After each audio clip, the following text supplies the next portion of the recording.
Louvado e engrandecido seja o nome do Senhor Jesus Cristo, aquele que vive e reina para todo sempre. Amém, meus irmãos? Aquele que vive e reina para todo sempre. Que dia especial, que dia maravilhoso estarmos na presença do Senhor. Logo de manhã nós comemoramos a vitória de Cristo sobre a morte, entregando a nossa vida ao Senhor, clamando ao Senhor.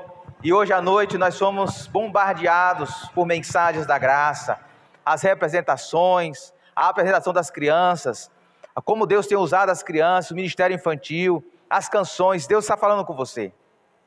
E a Páscoa é uma mensagem de esperança para você. Jesus é a esperança sua. Jesus quer te dar esperança.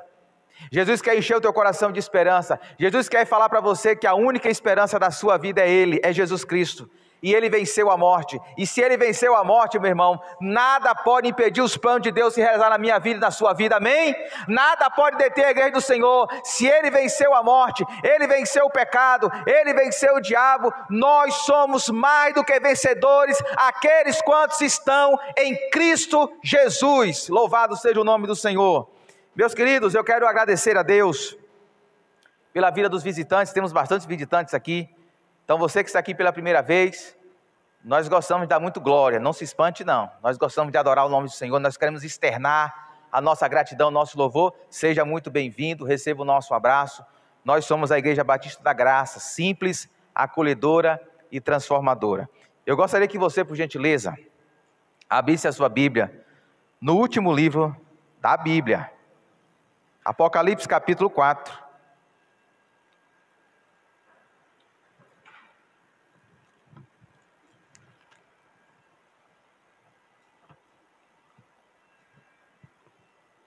Como Deus tem usado o nosso ministério de louvor com graça, com poder, com autoridade. Eu sei que você saiu aqui e já está muito edificado, e eu também fui muito edificado nessa noite. O Senhor tem sido bondoso com a gente, meus irmãos. Nós vamos ler 2 capítulos, o capítulo 4 e o capítulo 5. Mas pode ficar tranquilo que a gente não vai trabalhar versículo por versículo, ok? Então a gente não vai terminar meia-noite. Vamos lá? Apocalipse capítulo 4, verso 1 a seguir, diz assim: Depois dessas coisas olhei, e diante de mim estava uma porta aberta no céu. A voz que eu tinha ouvido no princípio, falando comigo como trombeta, disse: Suba para cá, e lhe mostrarei o que deve acontecer depois dessas coisas. Verso 2: Imediatamente me vi tomado pelo Espírito, e diante de mim estava um trono no céu, e nele estava sentado alguém. Aquele que estava sentado era de aspecto semelhante a jaspe e sardônio. Um arco-íris parecendo uma esmeralda circundava o trono, ao redor do qual estavam outros 24 tronos, e assentados neles haviam 24 anciãos. Eles estavam vestidos de branco, e na cabeça tinham coroas de ouro. Do trono saíam relâmpagos, vozes e trovões. Diante dele estavam acesas as lâmpadas de fogo, que são 7 Espíritos de Deus. Verso 6: E diante do trono havia algo parecido com um mar de vidro, claro como cristal. No centro, ao redor do trono, haviam 4 seres viventes cobertos de olhos, tanto na frente como atrás. O primeiro se parecia um leão, o segundo parecia um boi, o terceiro tinha um rosto como de homem, o quarto parecia uma águia em voo. Cada um deles tinha 6 asas e era cheio de olhos, tanto ao redor como por baixo de asas. Dia e noite repetem sem cessar: Santo, Santo, Santo é o Senhor, o Deus Todo-Poderoso, que era, que é e que há de vir. Toda vez que os seres viventes dão glória, honra e graça àquele que está sentado no trono e que vive para todo sempre, os 24 anciãos se prostram diante daquele que está sentado no trono e adoram aquele que vive para todo sempre. Eles lançam as suas coroas diante do trono e dizem: Tu, Senhor e Deus nosso, és digno de receber a glória, a honra e o poder, porque criaste todas as coisas, e por tua vontade elas existem e foram criadas. Capítulo 5. Então vi na mão direita daquele que está sentado no trono um livro em forma de rolo, escrito de ambos os lados e selado com 7 selos. Vi um anjo poderoso proclamando em alta voz: Quem é digno de romper os selos e de abrir o livro?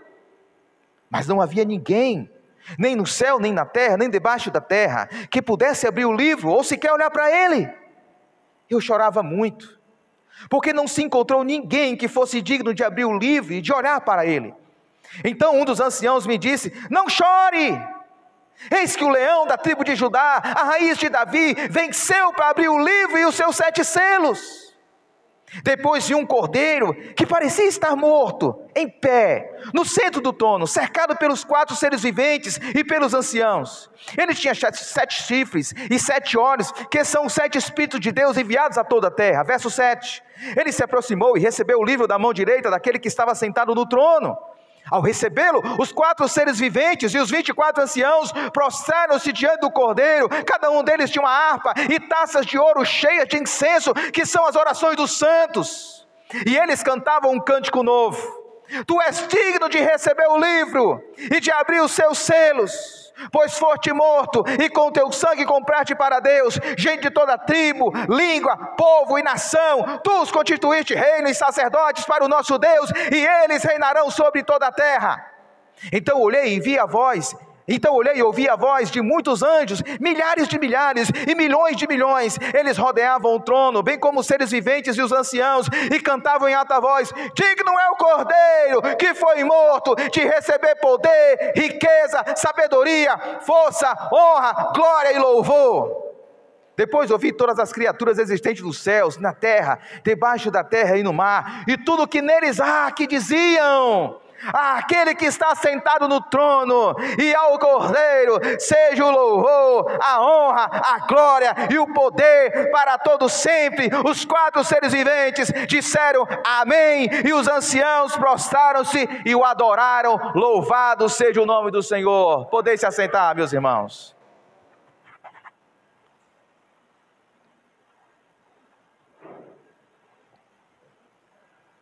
Que visão espetacular! A gente poderia ficar a noite toda aqui refletindo nessa visão. Você já parou para perceber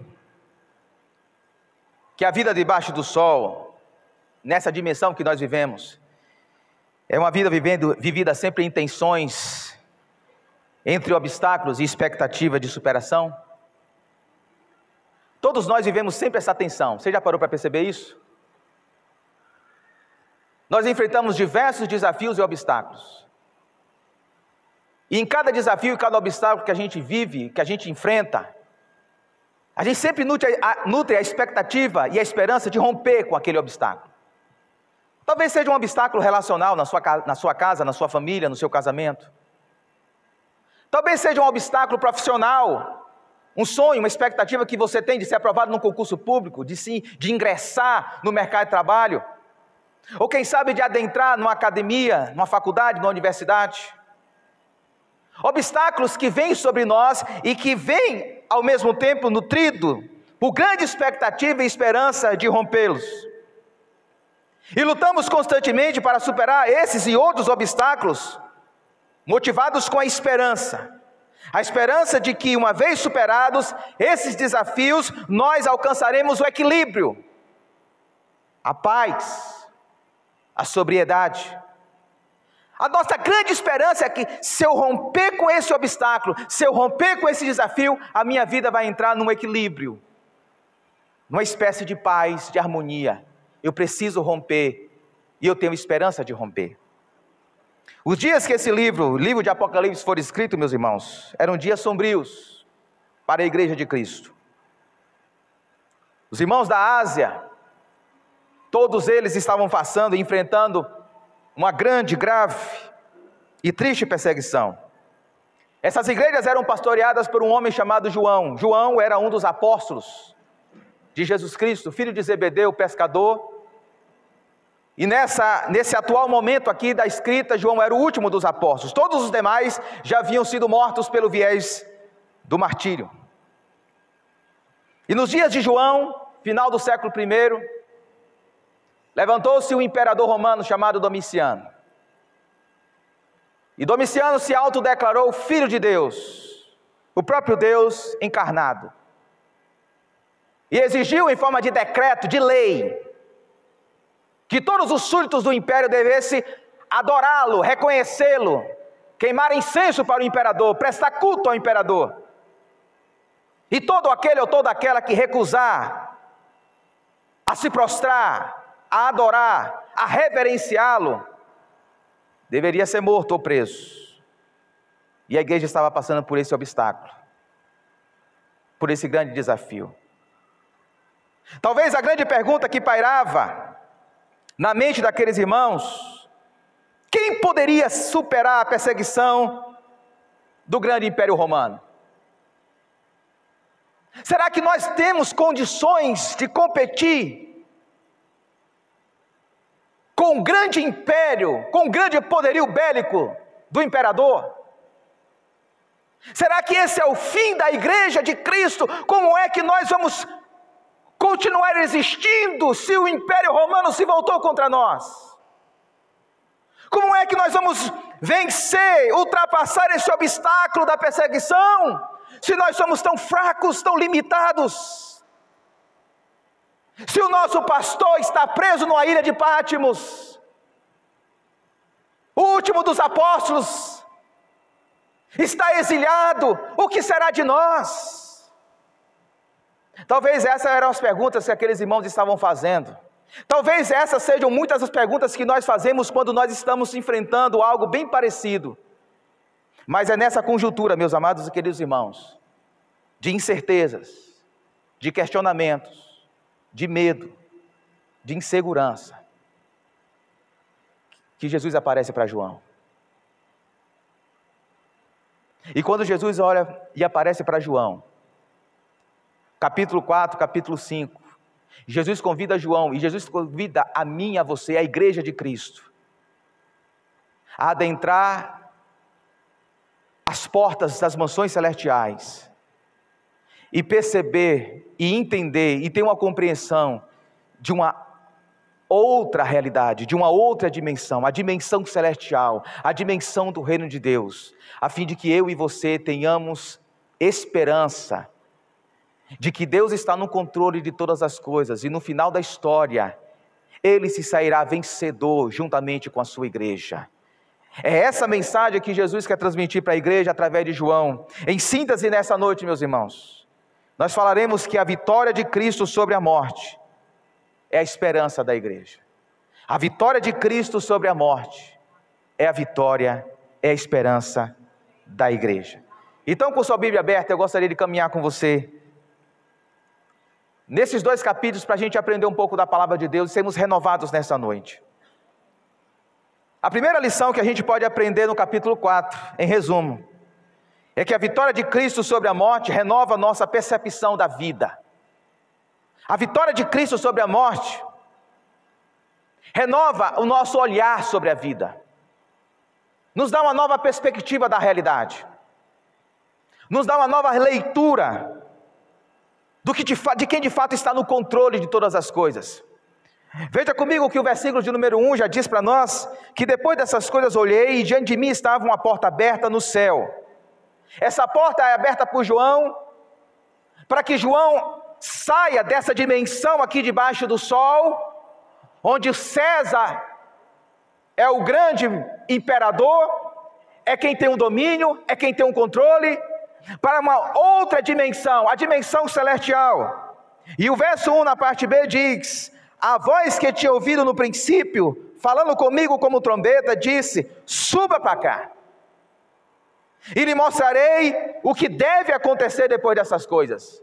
Não o que pode acontecer, não o que talvez aconteça, mas o que deve acontecer, porque quem está no controle da história e dos acontecimentos é Cristo, que está nessa dimensão espiritual, e João é convidado a olhar a realidade nessa perspectiva, na perspectiva do reino de Deus.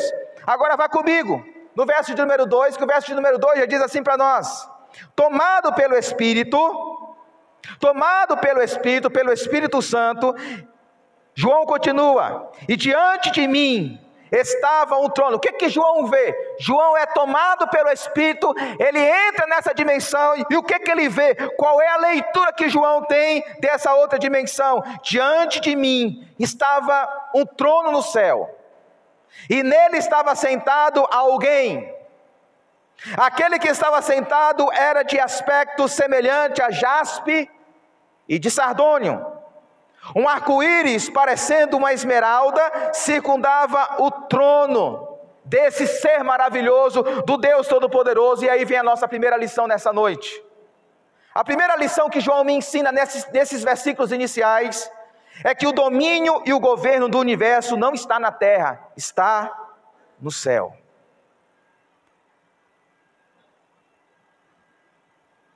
Jesus quer mostrar para João, o pastor daquelas igrejas, e quando João recebe a ordem de escrever cartas e enviar para essas igrejas, cartas que revelam essas revelações aqui, Jesus quer ensinar para João, que está preso na ilha de Patmos, Jesus quer ensinar para as igrejas da Ásia, Jesus quer ensinar para você, para mim, para nós, Igreja Batista da Graça, que o domínio e o governo do universo não está na terra, não está em Roma, não está nos Césares. O domínio e o governo do universo não está desse lado debaixo do sol, não está nessa dimensão sensitiva que eu e você vivemos. O controle do universo está nos céus, está na dimensão espiritual, está no trono de Deus. Ele que tem o controle, Ele que tem o domínio. Quando a João é concedida a graça de atravessar os portais da realidade temporal, meus irmãos, e adentrar na dimensão do eterno, a primeira coisa que João vê é um trono. É um trono que está assentado o Deus Todo-Poderoso, aquele único e verdadeiro Deus, que reina soberanamente, reina sobre os céus e reina sobre a terra. Em segundo lugar, a segunda lição que eu tiro aqui nesses versículos iniciais, é que além do domínio e do governo do universo, está nos céus e não na terra. Em segundo lugar, no trono celestial, está entronizado o glorioso e soberano Deus. João não vê um trono vazio. Você percebeu? O texto diz para nós, verso 2, nele estava sentado alguém. João não tem a coragem de dizer o nome desse alguém, mas esse alguém é o Deus Todo-Poderoso, que é cantado, que é adorado pelos anjos, pelos 4 seres viventes e pelos 24 anciãos. O trono não está lá só, não é um artigo de museu, não está vazio, o trono está ocupado pelo Deus Todo-Poderoso.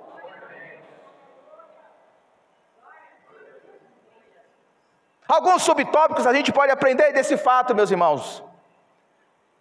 Do fato que João está vendo, ele está vendo um Deus entronizado, um Deus glorioso e soberano. A primeira coisa que eu aprendi ao meditar nesse versículo é que em nenhum momento o trono deixou de estar ocupado, porque o verbo que João usa, nele estava, o verbo estava, é um verbo que está no presente. Não há um minuto sequer, não há um segundo sequer, na nossa realidade, que o trono não esteja ocupado.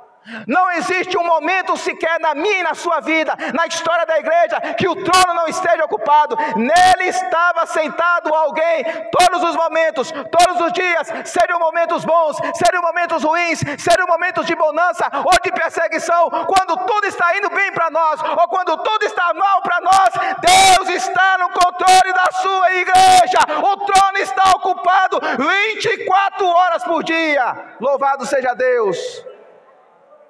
Em segundo lugar, eu aprendo que não apenas o trono está ocupado 24 horas e constantemente, mas o Deus que está sentado no trono é completamente puro e glorioso.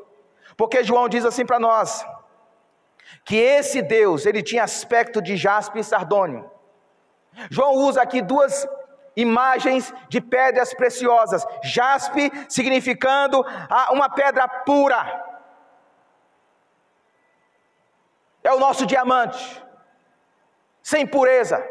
O sardônio era uma pedra vermelha luminosa. A luz que saía dessa pedra, muito luminosa. Em outras palavras, João está dizendo que o Deus que está sentado nesse trono, Ele é um Deus puro, e Ele é um Deus glorioso. Ele é um Deus santo, e Ele é um Deus cheio de glória, de esplendor, de majestade. É um Deus que está sendo adorado. E mais, O Deus que está sentado no trono, segundo o relato de João, é um Deus completamente gracioso. Por quê, pastor? Veja comigo, o verso 3 diz assim: um arco-íris, parecendo uma esmeralda, circundava o trono. O que é o arco-íris? Que imagem que o arco-íris traz para mim e para você? A imagem da graça, meus irmãos. Porque o arco-íris foi o símbolo da graça e da misericórdia de Deus, da sua aliança comigo e com você, com a humanidade, de que Ele não mais nos destruiria. João olha para o trono e ele vê um arco-íris, ele vê a graça. Do trono de Deus sai graça para a igreja, do trono de Deus sai misericórdia para a igreja, do trono de Deus sai o favor de Deus para a igreja. Aonde é que nós vamos obter graça e misericórdia? Diz João: do trono desse Deus que lá tem um arco-íris. Em quarto lugar, trazendo esse relato do trono de Deus, o Deus que está sentado no trono, Ele é completamente justo, porque o verso 5 diz assim para nós: saíam relâmpagos, vozes e trovões. E João aqui está fazendo uso de um episódio que aconteceu no Antigo Testamento, em Êxodo capítulo 19, verso 16. Quando no Monte Sinai Deus troveja, tem relâmpagos e uma forte voz, a voz de juízo contra o pecado, mostrando para o povo de Israel a sua santidade e como Ele julga o pecado do povo. João está dizendo que esse Deus que está sentado no trono, em outras palavras, Ele é puro, Ele é glorioso, Ele é completamente gracioso e Ele é justo. Agora acompanhe comigo, porque a visão de João se move do trono para o que está em volta do trono. E em volta do trono, diz o versículo 5, a parte B, estavam acesas 7 lâmpadas de fogo, que são os 7 Espíritos de Deus. E aí eu aprendo uma terceira lição nesse texto. Se em primeiro lugar nós aprendemos que diante do trono de Deus, o domínio, o governo do universo não está na terra, mas está no céu, e de que o trono celestial está entronizado, o glorioso e soberano Deus. Em terceiro lugar, eu aprendo que diante do trono de Deus, diante do trono celestial, está o Espírito Santo que fortalece e sustenta a igreja. Porque quando o versículo 5 fala os 7 Espíritos, o número 7 no Apocalipse é o número da perfeição, da completude, da plenitude. Os 7 Espíritos de Deus é a plenitude do Espírito Santo de Deus. E o Espírito Santo de Deus está diante do trono de Deus, aquele que nos assiste em nossas fraquezas, aquele que clama por nós, intercedendo por nós, em nós, por nós, diante do trono de Deus, aquele que nos consola nos momentos difíceis e escuros da vida.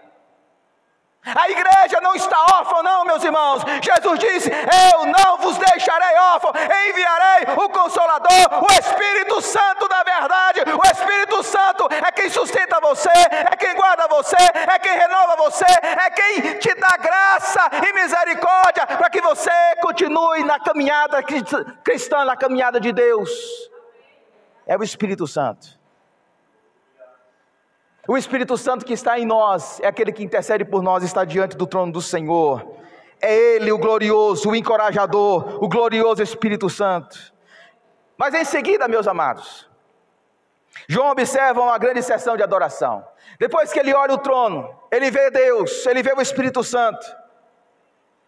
Ele agora diz que algumas criaturas espirituais, que ele chama de 4 seres viventes, seres que representam a mais alta ordem dos seres celestiais, e João os descreve.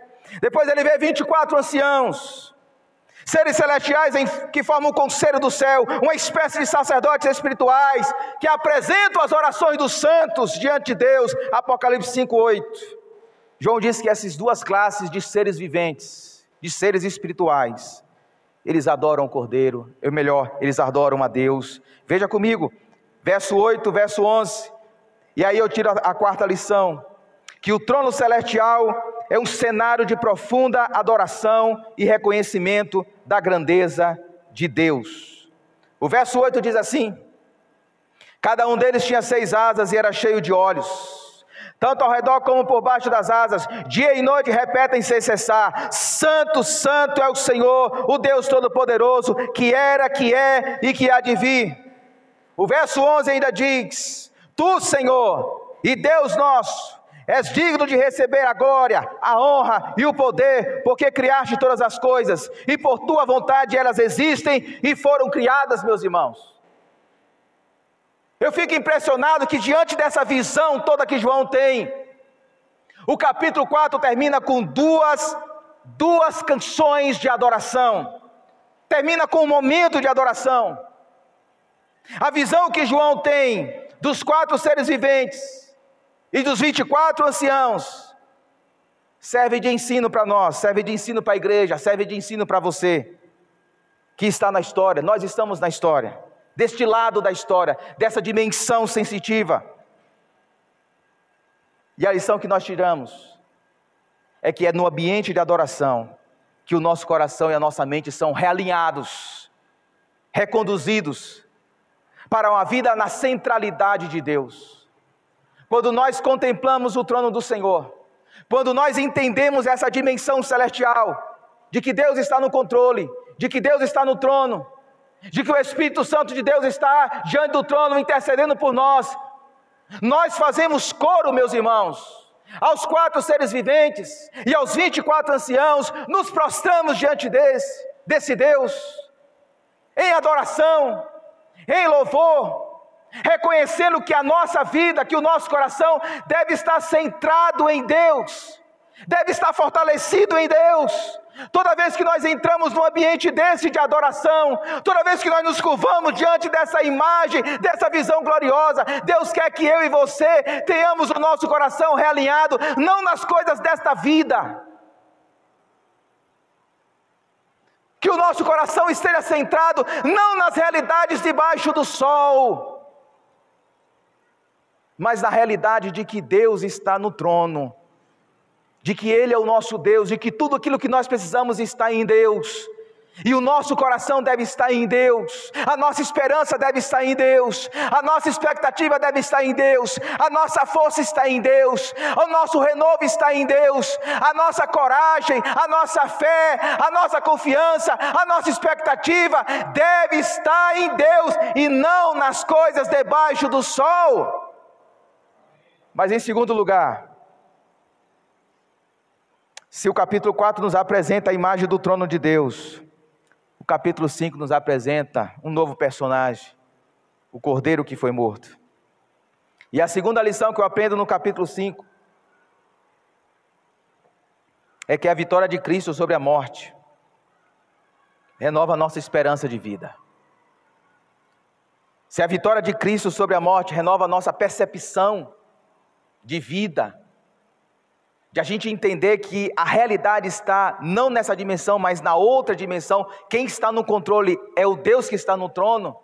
O capítulo 5 nos ensina que a vitória de Cristo sobre a morte renova a nossa esperança nos planos eternos de Deus, de nós descansarmos no Deus que está conduzindo a história, segundo a sua graça e a sua misericórdia. Veja comigo, o capítulo 5 começa, no verso 1 dizendo o seguinte: Então vi na mão direita daquele que está sentado no trono um livro, em forma de rolo, escrito de ambos os lados e selado com 7 selos. É consenso dos estudiosos que esse livro aqui não é o livro da vida, mas é o livro dos planos de Deus, de como Deus vai construir a história para concluir o seu reino, para trazer o seu reino, para estabelecer o seu reino. E o verso 1 diz que na mão desse Deus Todo-Poderoso existe esse livro é uma forma de rolo, está escrito de ambos os lados e selado, fechado com 7 selos. É um livro que está fechado. E no verso 2, um anjo poderoso, em alta voz proclama: Quem é digno de romper os selos e de abrir o livro? Em outras palavras, o anjo está perguntando o seguinte: quem é digno? Quem é merecedor? de concluir os planos de Deus na história, de desenrolar os eventos históricos para que o reino de Deus chegue, para que o reino de Deus seja consumado. Quem é digno de conduzir as histórias e os fatos históricos para que o reino de Deus seja consumado, para que a nova Jerusalém chegue? Quem é digno? Quem é merecedor? Quem é que pode conduzir a história, que pode comandar a história, a fim de que o reino seja completamente consumado? Quem é digno? O verso 3 do capítulo 5 diz para nós: mas não havia ninguém, nem no céu, nem na terra, nem debaixo da terra, que pudesse abrir o livro, ou sequer olhar para ele.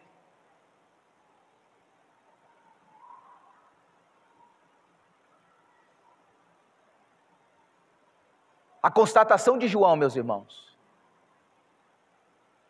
é que ninguém, nem nos céus, os anjos, os 4 seres viventes, os 24 anciãos, os serafins, os querubins, nem na terra, os imperadores, os filósofos, os sábios, nem debaixo da terra, os demônios, os espíritos malignos, ninguém foi digno de abrir o livro e nem sequer olhar para ele. E aí vem a minha primeira lição no capítulo 5.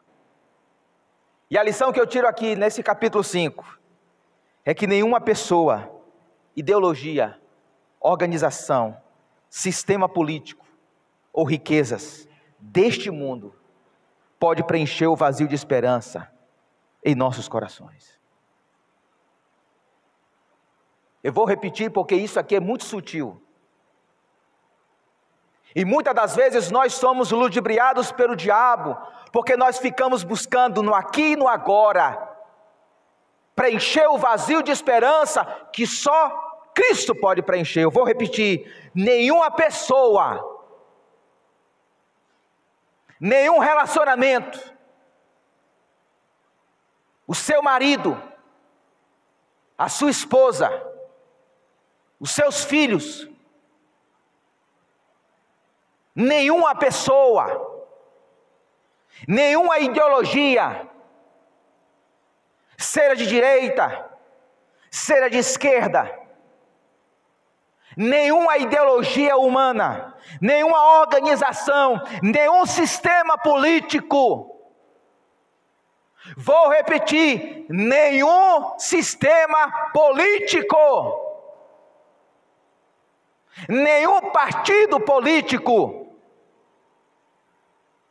nenhuma autoridade pública, por mais poderosa que seja, por mais influente que seja, nenhuma autoridade pública pode preencher o vazio de esperança no meu e no seu coração.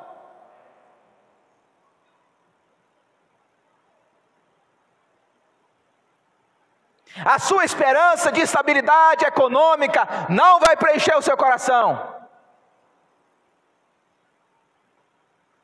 A sua esperança de ter uma família bonita, saudável, equilibrada, não vai preencher o seu coração.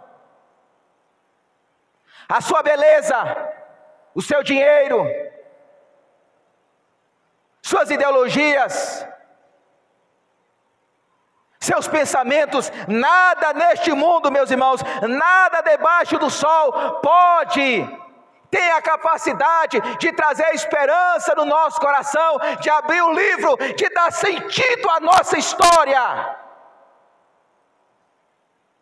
O verso 4 diz que diante desse fato e dessa constatação, João diz: eu chorava muito, porque não se encontrou ninguém que fosse digno de abrir o livro e de orar para ele. João diz: nesse momento eu chorei, e eu chorei muito. O verbo que João usa aqui dá a ideia de um choro copioso, de uma criança recém-nascida em busca do leite, que chora copiosamente, que se desfaz do choro, um choro de desesperança, um choro de desalento. O texto diz: eu chorava muito porque não se encontrou ninguém que desse sentido à história da igreja, que pudesse abrir o livro, que pudesse fazer concluir e concretizar os planos de Deus na vida da igreja e do seu povo. O choro de João é o nosso choro, meus irmãos. O choro de João é o meu choro, é o seu choro.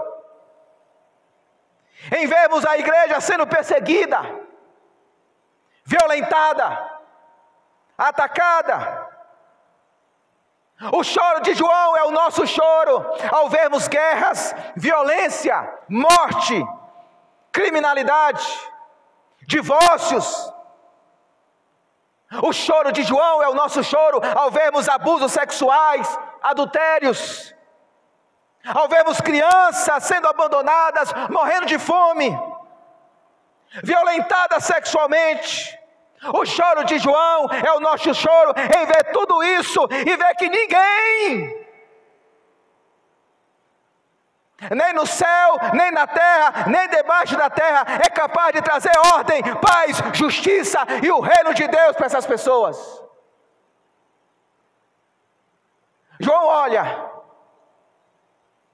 e não há nenhum anjo, por mais poderoso que seja, nenhum imperador, por mais poderoso que seja, nem as forças malignas são capazes de dar sentido e trazer o reino de Deus, os planos de Deus para mim, para a sua vida, para a igreja, de preencher o nosso vazio, de trazer norte, de trazer sentido, de trazer esperança. No entanto, meus irmãos, o verso 5, e louvado seja Deus pelo verso 5, porque se não tivesse o verso 5, nós estaríamos perdidos. Se não tivesse o verso 5, nós estaríamos completamente desnorteados, desorientados e abandonados nessa dimensão sensitiva debaixo do sol. Mas glória a Deus pelo verso 5, porque o verso 5 diz o seguinte: então um dos anciãos me disse: não chore, é uma ordem, não chore. Eis que o leão da tribo de Judá, a raiz de Davi, venceu para abrir o livro e os seus 7 selos. Louvado e engrandecido seja o Senhor. O leão da tribo de Judá, a raiz de Davi, o Cordeiro de Deus venceu para dar sentido, para dar norte, para trazer ordem, para estabelecer o reino de Deus na história. Louvado seja o Senhor. Ele venceu. Ele venceu, igreja.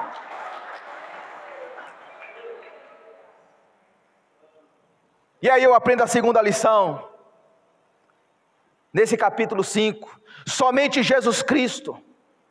Eu quero que você saia nessa noite com essa convicção: somente Jesus Cristo, o leão da tribo de Judá, a raiz de Davi, pode nos conceder esperança mediante a sua vitória. Somente Ele.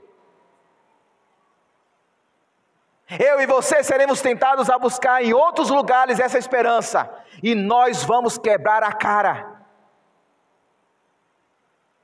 Não importa se eu e você estamos dentro de uma igreja ou não, se buscarmos a nossa esperança em outros lugares, nós vamos nos decepcionar.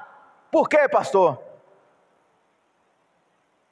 Porque eis que o leão da tribo de Judá, a raiz de Davi, venceu para abrir o livro e os seus 7 selos. Só Ele.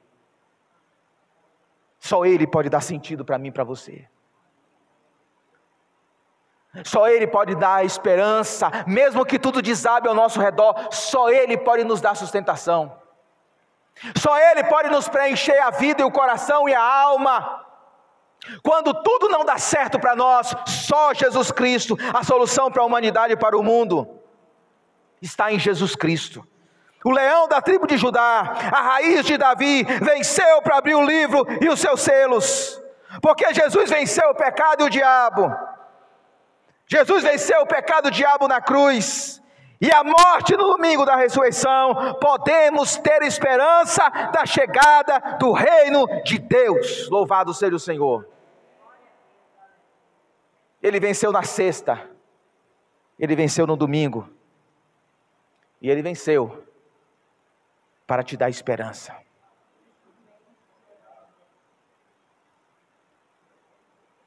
Para te dar esperança.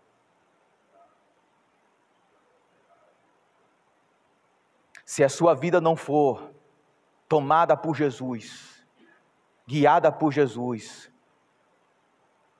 você ainda continuará igual o João, chorando. Mas a palavra de Deus para mim e para você nessa noite: não chore. Não se desespere. Porque o leão da tribo de Judá, a raiz de Davi, o rei dos reis, ele venceu. Ele venceu. E ele venceu para pegar o livro nas mãos do Deus Todo-Poderoso, para desatar os seus selos e dar sentido para a igreja, e dar sentido para a sua vida, e dar sentido na história, para concluir os planos de Deus, os planos redentores de Deus na história. Veja comigo, meus irmãos, o verso 6 e o verso 7. O verso 6 e o verso 7 diz assim: depois vi um cordeiro, olha o cordeiro aí. Depois vi um cordeiro, que parecia ter estado morto, em pé no centro do trono, cercado pelos 4 seres viventes e pelos anciãos. Olha só a descrição que João faz. Preste atenção, porque isso é muito importante. Ele tinha 7 chifres e 7 olhos. Está falando do cordeiro, que são os 7 Espíritos de Deus enviados a toda a terra. Ele se aproximou e recebeu o livro da mão direita daquele que estava sentado no trono. Agora preste atenção comigo, meus irmãos. Quem é esse leão da tribo de Judá? Quem é esse raiz de Davi? Quem é esse cordeiro que João identifica? Como é que ele descreve? O que é que João usa dessas imagens? O que é que ele quer ensinar para a igreja? O que é que Deus quer ensinar para nós? Em primeiro lugar, somente Jesus pode nos conceder a esperança de João, porque Jesus Cristo venceu o nosso último inimigo, a morte. Diz o texto no verso de número 6. Depois vi um cordeiro que parecia, que não estava, parecia ter estado morto, mas ele está em pé no centro do trono, cercado pelos 4 seres viventes. Louvado seja Deus. Ele parecia ter estado morto, mas não está.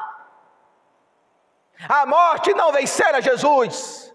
A morte não conseguiu deter o nosso Salvador. Louvado seja Deus. Mas em segundo lugar, Jesus Cristo, somente Ele pode ser a nossa esperança, porque Ele possui o perfeito poder. Diz o texto no verso número 6, a parte A. Ele tinha 7 chifres. Chifres em Apocalipse dá a ideia de poder. E 7 eu já falei para vocês, dá a ideia de plenitude. Ou seja, Jesus é aquele que tem todo o poder. Jesus, Ele é o Todo-Poderoso. Em terceiro lugar, Jesus, Ele pode trazer esperança para nós, porque somente Jesus tem perfeita sabedoria. Verso 6, a parte B diz assim, que esse Jesus, Ele tinha 7 olhos. 7 olhos. O que dá a ideia de todo conhecimento, toda sabedoria, toda onisciência. Jesus, Ele tem todo o poder. Jesus, Ele possui perfeita sabedoria. E em quarto lugar, Jesus Cristo, somente Ele pode ser a nossa esperança, porque Jesus Cristo possui a sua perfeita presença. Diz a parte B do versículo 6 ainda, que são os 7 Espíritos de Deus enviados a toda terra. Em outras palavras, João está dizendo que esse Jesus, Ele está em todo lugar, Ele está aqui, Ele está na sua casa, Ele está com você, Ele é o Deus Emanuel, Ele é o Deus que está com você, Ele é o Deus que te acompanha, Ele é o Deus que te guia, Ele é o Deus que te sustenta, Ele está com você todos os dias, até a consumação da terra.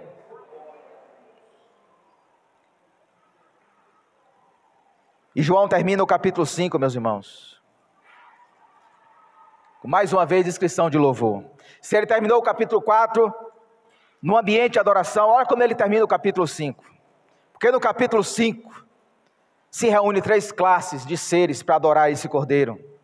Em primeiro lugar, os 4 seres viventes e os 24 anciãos. O que é que eles cantam? Verso 9 e verso 10.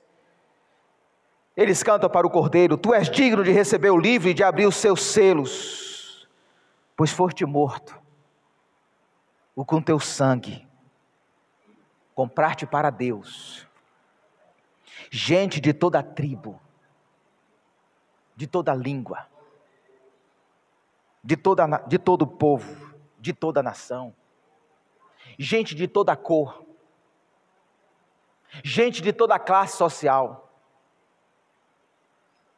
Talvez você se sinta pequeno diante dos homens. Talvez nessa dimensão aqui você não é ninguém. Você não tem poder, você não tem autoridade, você não tem fama, você não tem reconhecimento. Mas o leão da tribo de Judá, a raiz de Davi, morreu naquela cruz, e ele pensou em você.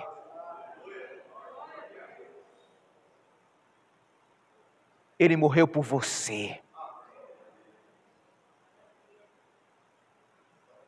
Ele comprou você com seu sangue. Sabe o que isso significa, meus irmãos? Que nós agora, uma vez comprados por Jesus, nós não pertencemos a nós mesmos, nós pertencemos ao Cordeiro de Deus que está diante do trono. Louvado seja, Senhor! E eles continuam adorando. Tu os constituíste reino e sacerdote para o nosso Deus, e eles reinarão sobre toda a terra. Vocês sabem o que é ouvir essa palavra, meus irmãos? Na terra, João está no céu, na dimensão espiritual. Na terra, o Império Romano está assolando a igreja.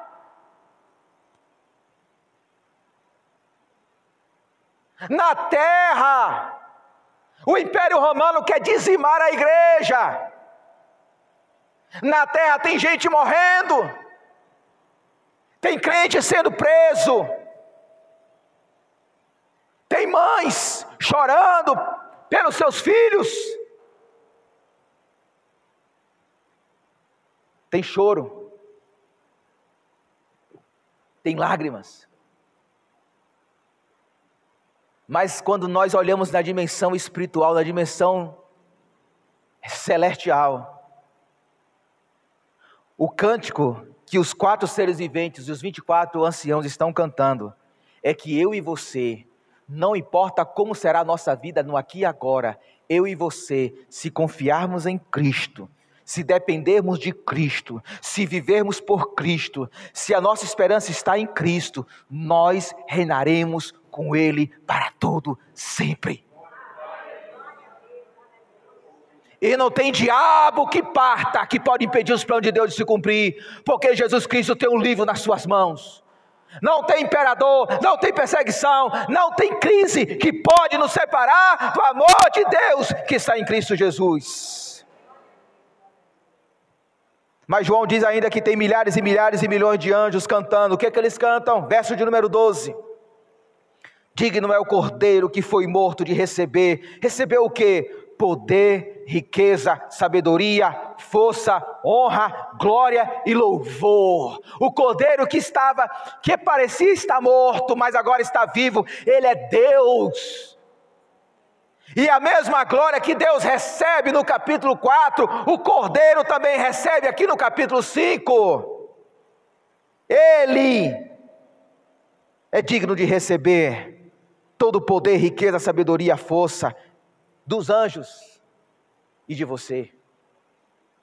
a sua adoração. E eu finalizo com o versículo 13.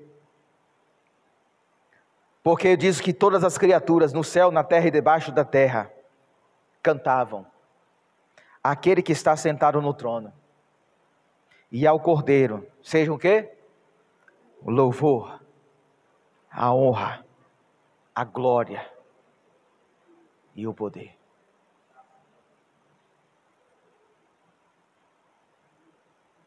Aquele que está sentado no trono, ao Deus Pai,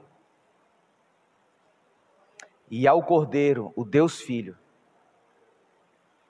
seja um louvor, a honra, a glória e o poder.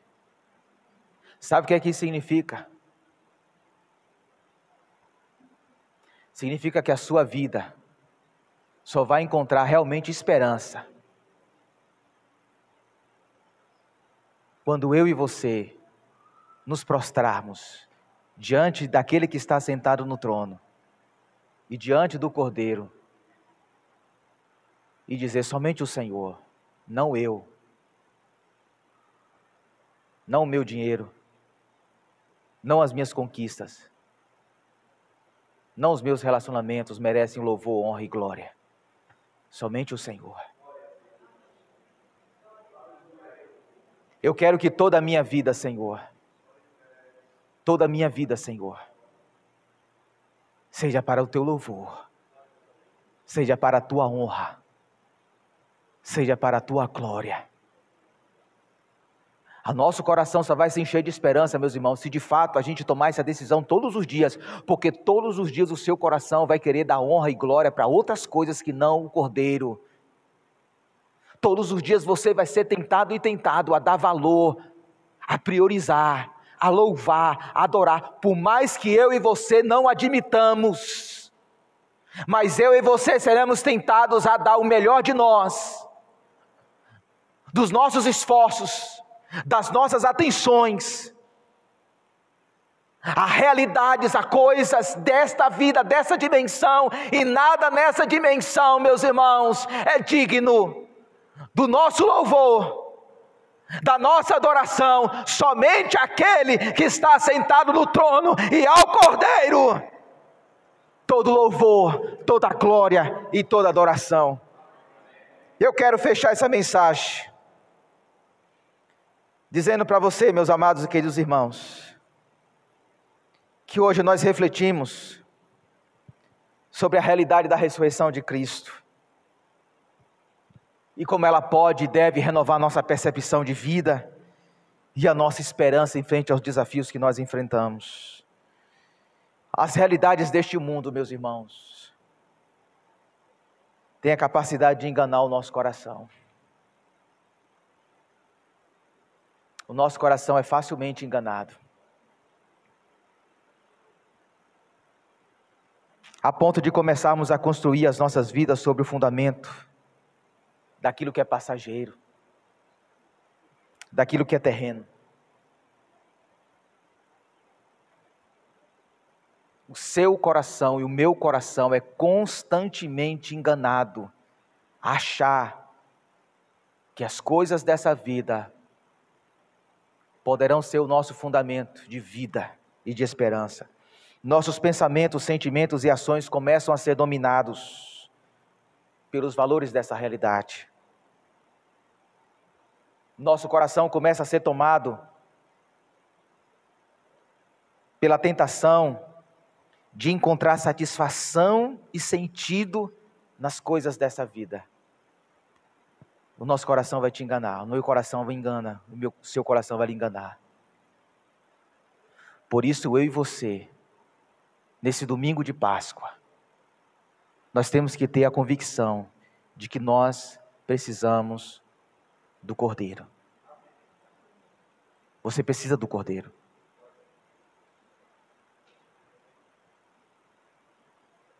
Você precisa, eu preciso do Cordeiro todos os dias.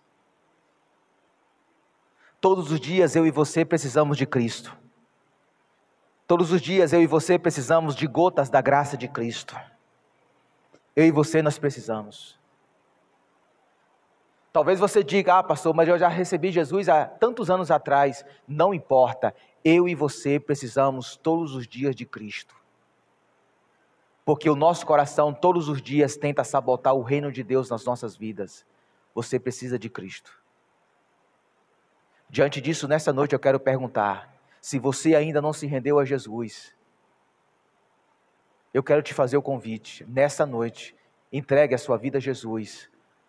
Porque enquanto você não entregar a sua vida a Jesus, nada vai preencher o seu coração. Você pode correr para cima e para baixo, você pode correr atrás de mulheres, você pode correr atrás de prazeres, você pode correr atrás de sucesso profissional, você pode ter muito dinheiro, mas nada disso vai preencher o seu coração. Somente Jesus Cristo, o Cordeiro que venceu, Ele pode dar sentido na sua vida. Somente Ele pode pegar o livro que desenvolve os eventos redentores de Deus na história, que traz o reino de Deus. Somente Ele pode pegar o livro na sua mão, abrir o livro e dar sequência aos planos de Deus. Nada nessa vida pode fazer isso por você. Eu quero orar por você nessa noite. E você que já faz parte dessa igreja, que já se rendeu a Jesus, eu quero desafiar você a olhar para o seu coração e se perguntar, meu Deus, quais são as realidades que têm tentado sabotar o teu reino no meu coração? O que, Senhor, eu tenho buscado? O que, Senhor, se de repente eu perder hoje, se o Senhor tirar da minha vida hoje, eu entraria em desespero, em depressão? Olhe para o seu coração. Porque nada nessa vida, nem relacionamentos, nem diplomas, nem carreira, nada pode preencher o nosso coração a não ser Jesus. Vamos orar, meus irmãos. Senhor Jesus, nós precisamos tanto da Tua graça. Eu preciso tanto da Tua graça, Senhor. A graça que eu estou ministrando para os irmãos, eu preciso dela, Senhor, mais do que eles. E eu não falo isso, Senhor, com demagogia. Como nós falamos aqui hoje pela manhã, o mesmo processo de transformação que as ovelhas passam, o pastor passa. Eu preciso da Tua graça, os meus irmãos precisam da Tua graça, nós precisamos da Tua graça, Senhor. Sem a Tua graça a gente não consegue, Senhor, se satisfazer em Cristo. Sem o poder do Teu Espírito Santo a gente vai ser engolido pelas coisas dessa vida. Sem a capacitação do Teu Espírito Santo, sem nos rendermos ao que Cristo fez naquela cruz, a gente vai ser enganado, ludibriado, envolvidos, meu Deus, com as coisas deste mundo, e a gente vai se frustrar, e a gente vai se decepcionar, e a gente vai entrar em desespero, a gente vai entrar em crise, em parafusos, porque nada nessa vida foi feito, foi programado para preencher o vazio do nosso coração, a não ser Cristo, o Cordeiro de Deus. Somente Ele pode pegar o livro, somente Ele tem a autoridade de abrir o livro e dar sentido às nossas vidas. Somente aquele que está sentado no trono pode de fato dominar e guiar as nossas vidas de maneira sábia, de maneira justa. A gente não consegue se autodominar de maneira santa e justa, Pai. Nos liberta, Senhor. Nos liberta, Deus, de nós mesmos. Nos liberta, meu Deus, do nosso coração enganoso, caído, quebrado, que tenta nos convencer que nós somos retos aos nossos próprios olhos, que nós somos justos aos nossos próprios olhos, quando a Tua palavra diz que todos os nossos atos de justiça são como trapos de imundícia diante do Senhor. Nós somos pó e cinza, Pai. Nós precisamos beber da fonte da graça, e nós estamos aqui sedentos, meu Senhor, nesta noite. Eu não conheço como é que está a vida dos meus irmãos que estão aqui me ouvindo. Eu não sei como é que tem sido o dia deles. Eu não sei quais são as tentações que têm tentado usurpar o Teu trono no coração deles. Eu não sei, Jesus.